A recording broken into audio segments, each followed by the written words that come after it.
Hello and welcome दोस्तों। तो हम आ चुके हैं होटल के बाहर। यहाँ शॉप है, देखो। आज तो बहुत कोहरा है भाई, बहुत कोहरा है। मुंह से देखो।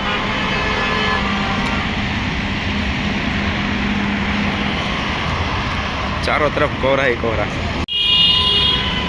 वाहन ही नहीं देखा था, एटलू बोलू से।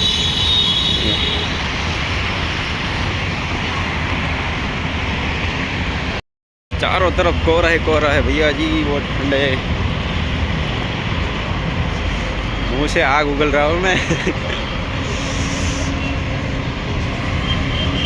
पीछे देखो ट्रक व्रक सब जा रहे थे। आज तो पण बहु फॉग छे भाई। वाड़ो देखाय न करो साकल। आ फैक्ट्री है अपनी, देखाय के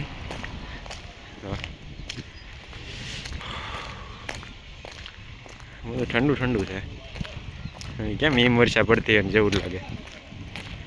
એટલે આગળનું દેખાતું નથી।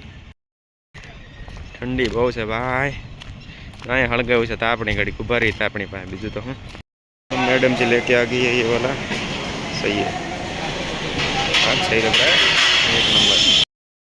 अभी भी काम स्टार्ट नहीं हुआ है, अभी सारे मजदूर आए नहीं है। मतलब क्या कहते हैं, कारीगर आते हैं ना, वो मजदूर आया नहीं। बता काम चालू જ નથી, બધી વસ્તુ ભેગી કરે અત્યારે બધા।